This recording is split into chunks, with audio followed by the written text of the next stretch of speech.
Hey everybody, how's it going? Thank you very much to everybody who stopped by our table at the Wireless Prepaid Expo. It was a pleasure speaking with you all. I wanted to just apologize real quick because there were a couple of people that came by the booth and I was completely and utterly out of social energy. I am not much of a social person, so spending 4 or 5 hours for 2 days straight taking selfies with people and talking to people that I don't know that are excited to see me, it's not something that I'm used to in any way, shape, or form. And I know there's about, not a lot of people, but there's about 2 or 3 people that came up by the time I was completely drained of social energy. And I knew that the scowl I had on my face was bad to have there. I knew that I wasn't speaking in the way that I should be, but I was completely out of ability to change it. And I tried, but I just didn't have it in me. I'm not used to meeting and taking selfies with, 500 plus people in a day. It's just kind of strange for me. So if you're one of those people, it wasn't you, it was me. And I just wanted to apologize for that. I will try to figure out how to do better at being social when it comes time for more of these promotional events. Being the face of Right to Repair means that it's really one of my responsibilities to just become better at that and to up my skill set there. And I will try to do better with that in the future. So that being said, I wanted to get back to the actual purpose for this channel existing, which is commercial real estate, apparently, from the interest that my viewers take. And also, I don't know, it's one of those things where I really do like honing in on things that I think are screwed up in society. And it's kind of the way I got focused on Right to Repair. Like, I'm a repair person. I noticed that it's ridiculously difficult to do certain repairs, and I just kind of asked myself one day, why is that? And I wanted to see if anybody else noticed there was an issue. And that's kind of how Right to Repair really started blowing up on this channel. It was just me pointing out something that I thought was ridiculous. And me being a New York City business owner who lives here and has looked for numerous commercial spaces over the years. I think I've had about 3 or 4 different commercial spaces in New York City over the past 13 years. This is something that I notice, and I talk about it because it really amazes me that nobody has blew the lid off of the giant scam that is the commercial real estate market. So I have a bunch of these videos that I do on this channel where I tour these stores that are these areas of New York City where every single store is empty. I have gone over the hoity-toity areas around Fifth Avenue and Broadway and Times Square, and I will also go over the grungier sections of the East Village where you'll typically see your small business shops, your small consignment shops, your niche shops that make the character of the city.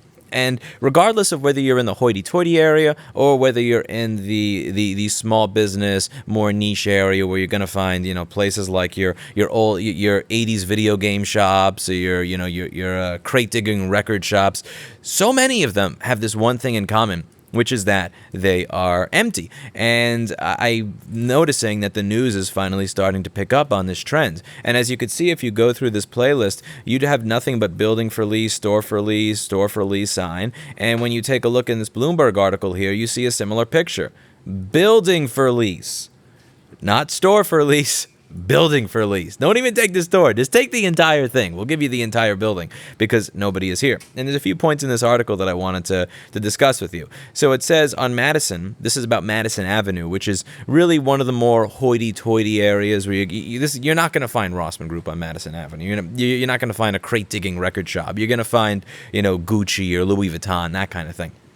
It says on Madison, the availability rate for retail space was 39%. In the second quarter, the highest in Manhattan, according to Cushman & Wakefield. So we're close to the point where you have major retail strips of the city. Again, to be clear, I'm not trying to pick on a bad neighborhood. I'm not trying to pick on an impoverished neighborhood or beat down, someone who's already been down on their luck. We're talking about the flagship areas of the city that are supposed to be the areas where there's so much money and so much business and so many rich people and so many tourist attractions and the parts that are that you get sold on about New York City in the movies. And 39% available. That's almost half. That's almost half of your prime stretch of real estate. It says that rents on Madison haven't declined as much as they have in Soho, which may account for the difficulty in hanging on to tenants and filling empty storefronts. Now, Why No says the reality is that landlords need to recognize that brick-and-mortar retailers were already in trouble before COVID.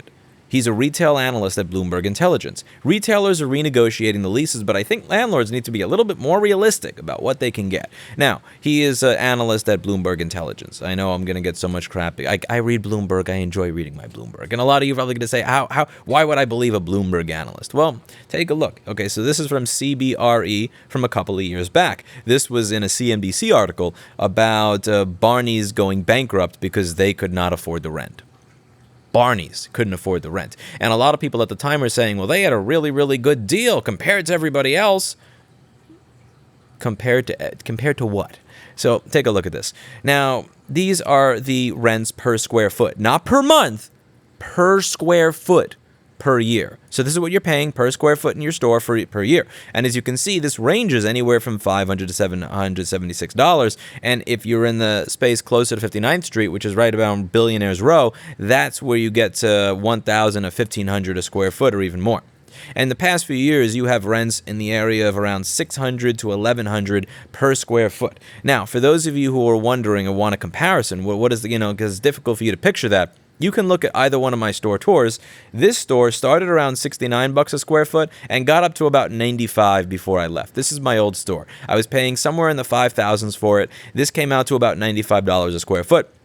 This is my new store. Many of you think that the price that I pay for this is insane, that it's crazy. I can't believe you pay this much. This is $12,500, and the math comes out to $66.66 per square foot. So I just want you to think about this for a moment. My store, which you all already think is insanely overpriced because it's in New York City, actually costs about 5 to 10% what rents are on this particular avenue. So if my store were on this avenue, I very likely could be paying $125,000 to $175,000 a month for a store of my size. So there are people that I remember laughing about the fact that Barney's went out of business and saying, yeah, they should have because they were paying too little per square foot. But the whole point that I'm getting at here is that none of this is sustainable to begin with. Now, there are some people saying that the reason this area is doing bad is because of the trends. Someone says in this article, you're more likely to meet your friend down in Soho to go to brunch on the weekend than you are to go to a museum on Madison Avenue. They don't want to go uptown. That's where their parents and grandparents are living. And I don't understand this at all. I've lived in New York City my entire life. I don't know a single person whose parents or grandparents live on Madison Avenue. Madison Avenue is where you live if you are filthy rich. It's not where you live if you're a normal person. Everybody that I know, their parents live in the Bronx. They live in the outskirts of Brooklyn, like, Flatbush or Bushwick or Bay Ridge, Bed-Stuy, Gowanus, or they live in Queens, like, Flushing, Elmhurst, Jackson Heights, that type of area. People don't, most people's parents don't live on Madison Avenue. That diplomats, maybe company CEOs, not normal people. Normal people just don't live on Madison Avenue for the most part. And the idea that this is where your parents and grandparents are living is ridiculous. Everybody that I know, and most of the people that I've met, their parents either A, live in the outskirts of Brooklyn, Queens, and Manhattan, or B, they moved here from another state where there was less opportunity in their small town because they wanted to pursue whatever their dream was, so their parents live in Arkansas or Wisconsin or Georgia or Alabama or Nevada or Utah. I don't know anybody whose parents live on Madison Avenue, so I think that's just bullshit to try to really deflect from where the real problem is. The whole you're more likely to meet your friend in Soho because Madison Avenue is where your parents live. Whose parents live on Madison Avenue? Like, what billionaires are you talking to? The reason that this stretch is so vacant is this.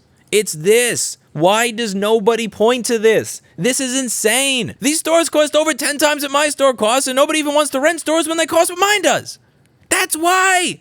$1,000 a square foot is not sustainable. It's not.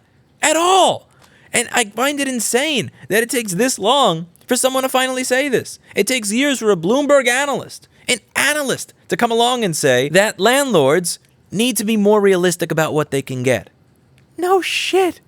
This is just obvious. I mean, you're at the point where you have a block where 39% is vacant. 39%. And the thing is, this is not just going to be New York City. Because I get comments in these videos that I do where I just walk around and show you the stores very often where people say, I live in a town with a population of 30,000 here, and it's the same thing. I live in a town with a population of 80,000, and our strip mall is exactly the same. There's one common thread in many of these, which is commercial mortgage-backed securities, and I linked to a really, really good Reddit post in some of my old videos describing how this works from Laminar Flow. It's a really well thought out post, and I will just show it here. The absolute TLDR of this is that you may be able to purchase a building that you can't afford using the building itself as leverage. And if you rent out the space for a lower amount of money than what you told the bank it was worth, that writes down the cost of the building, which means that your collateral is now worth less, which means that you now need to put up collateral in the form of money, which you don't have because you just bought a building with money that you don't have. So you can either quickly bleed out in the form of renting it out to a tenant who's going to pay less for the space right now, or B, keep hoping and praying that somebody will rent that space and that at some point in time you will get that amount of money for it. But the incentive structure in the current system is such that it actually makes financial sense to keep the place empty rather than rent it, because by renting the place out, you're shooting yourself in the foot. And I don't see how this changes until more people who are invested in these types of commercial mortgage-backed securities notice it for the bubble that it is and decide to leave and go somewhere else so that this bubble can finally burst, because it needs to burst. If this doesn't burst, you're going to have one of the main shopping strips in New York City have 39% vacancy. That's insane. That's not sustainable. People can say I'm shitting on New York all they want and I'm just negative and biased and blah, blah, blah. 39% of the block is empty. That's not sustainable. People that live here need jobs. They need to work. They need places to go. You can't have a city where everything is empty and have that work. It just fundamentally doesn't work. This needs to crash in order for something new to take its place, in order for all these vacant spaces to be filled up with businesses that are actually sustainable, paying rents that are actually sustainable, providing long-term jobs to the community that allow them to pay their rent and pay their bills and be a part of civilized society. And that's not going to happen while we have a system that incentivizes keeping spaces empty for long periods of time. And again, it seems like this commercial mortgage-backed securities crash, it just keeps like getting pushed down the road and pushed down the road and pushed down the road.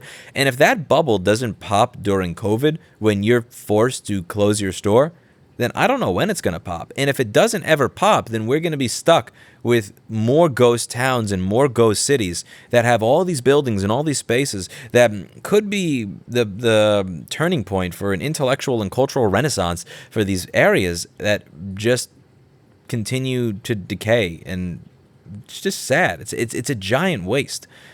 It really is. Like when you walk around an area where just 10 or 15 years ago everything was open and everything is closed, it just seems like such a giant colossal waste. You have 8.5 million people here, and you're telling me out of 8.5 million people you can't find one use for this space that one of those people would be able to make viable. It's ridiculous. Let me know what you think in the comments down below. I will include in the link in the description the link to this post, which I think is a really, really good read. That's it for today. And as always, I hope you learned something. Also, here's Mr. Clinton.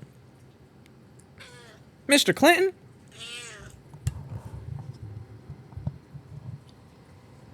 Clinton. Clinton. Good boy. I missed you.